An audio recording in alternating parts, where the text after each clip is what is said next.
Hey guys, what's up? It's PaperCuber. In this video, we have an unboxing from a puzzle designer and builder named PaperCuber, who builds puzzles out of paper. And he offered to send me some of his puzzles to check out and show to you guys, and I happily agreed because I really want to see how these things work.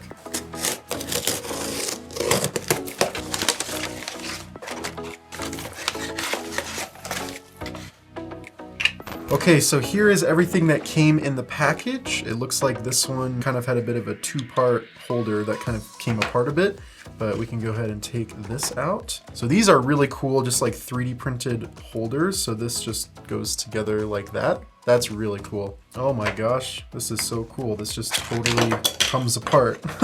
All right, so here are the three puzzles that were sent to us by PaperCuber. So let's go ahead and go over the first one, which is a real small one. This is a 1x2x3. So yeah, as you can see, this is a puzzle completely made out of paper. It is a bit fragile, of course, being made out of paper. You have to be gentle with it, but it totally functions, and the quality is actually like super high quality. Like, I know that he spends a ton of time on these puzzles, making all of the boxes and designing all of the little internal parts that connect together.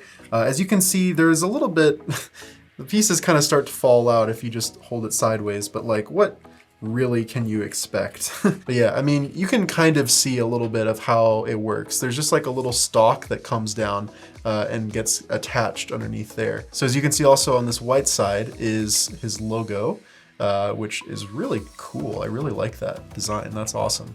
But yeah, these paper puzzles are really fascinating to me because paper puzzles is where I actually really started with cubing. When I first got into cubing, I was really young, so I had like 2 or 3 puzzles and that was it. And the only way I could get more is to make them. And being a young kid, I wasn't really able to start modding with actual plastic and tools yet. So I used paper. I made like a 1x1x2 and 1x1x3, and I think I even managed to make some kind of functioning 2x2 or 2x2x1 or something like that. Those mods were terrible. They were so bad. They were just held together with tape, and it looked disgusting. Like, they looked awful. But these are like really professionally done, and they look really cool. But it's just like seeing these again is totally taking me back to those days when I was like super into all of the paper Rubik's Cube stuff. All I cared about was like looking at designs and printing out those little boxes and cutting them out and stuff. Like, that was so fun. So it's really cool to see that someone else has kind of taken that idea and done bigger projects with it, which is what I'm going to show you now, because now I want to show you this, which is a full paper Rubik's Cube. So I'm going to be really gentle with this. As you can see, the pieces are pretty loose, so I'm just going to be careful.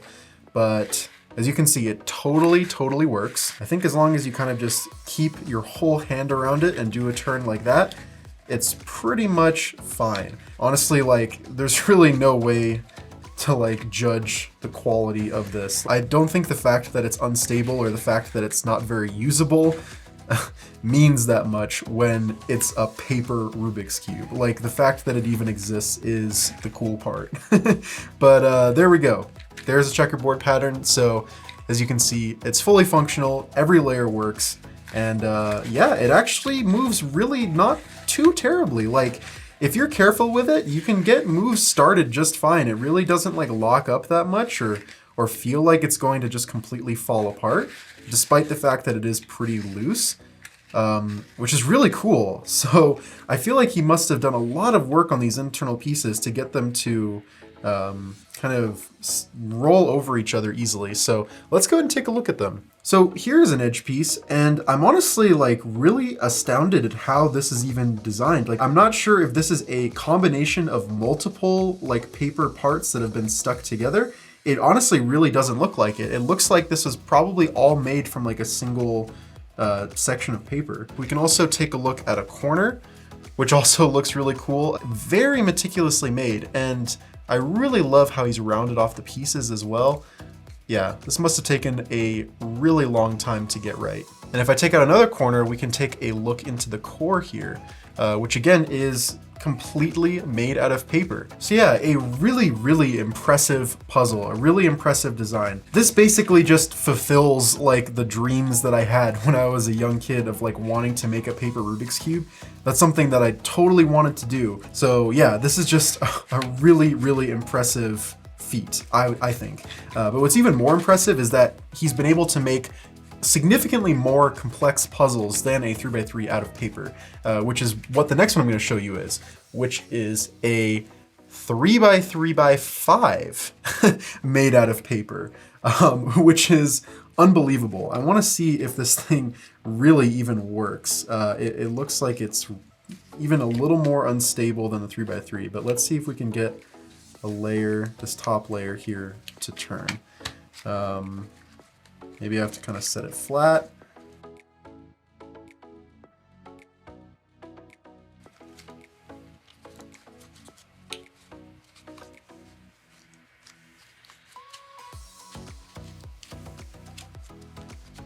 Oh, there we go. I think I got it started at least. Finally, there we go. Oh, can we complete the turn? Can we complete the turn? Oh, there we go. Okay. That took a while, but finally managed to get one of these top layers to move. So it's really, really hard to get the top layer to move. It's not too bad to get this layer to turn because this is just like the normal 3x3 layer, but because of how the top layer works, it's really, really tricky to get everything to stay aligned long enough in order to get the turn started and finished. There we go. So yeah, definitely a really difficult puzzle to move, but I think it's still amazing that a puzzle this complex is even, like, someone even thought maybe you could make it out of paper, and then they did. Really, really cool stuff. I want to also take a look at these pieces. So this is the edge piece, and with the two pieces together, it looks pretty much just like an edge, but then we can kind of rotate out this piece like that. And look at that, there's this whole little top part that has this groove cut in it. I think one of the reasons why it has a lot of trouble turning is because of this tolerance right here. Because this hole is so small to allow this ring to slide through, that's probably why it's getting caught a lot. Although I don't know if increasing this would also increase the instability. It might. But I think the reason why it's getting caught so much is because with the corners here, you can see the same kind of design here. When this is coming in from another side, it's getting, this bit here is continually getting caught on that part right there. So when there's little bits of misalignments, it's trying to go in, but because it's such a small hole, it has to be very exact with its placement and how it rotates in. As you can see, these lines are like very, very accurately placed and cut. So I can see how, in principle, it should work fine. But because of the instability of the centers and stuff like that, and just how loose it all is, it ends up making it really, really tricky. Anyways, though, those are the paper Rubik's Cubes. These are, once again, such a, I think, a really cool feat of engineering, honestly. Like, I think it takes a very meticulous and specific kind of person to go through with these kind of projects. Again, this is stuff that I was really interested in for a long time, but I don't know if I would have the patience to be able to cut out all of the little squares and you know, put together all those pieces for a puzzle like this. And what's even crazier is, despite the complexity and the coolness of this puzzle, PaperCuber has done even bigger projects. So he's also done things like a Ghost Cube, a Mega Minx, really cool stuff. I think you guys should really check out his YouTube channel and his Instagram. The links to both will be in the description. Thank you so much to PaperCuber for sending these over to me to show to you guys. Definitely show him some support for what he's doing, because I think it's really, really cool. Anyways, though, that's about it for this unboxing. If you guys want to support the channel, you can like this video, subscribe if you haven't already, turn on notifications, and use code JRCuber at thecubicle.com for a 5% discount. Thanks for watching, guys. Bye.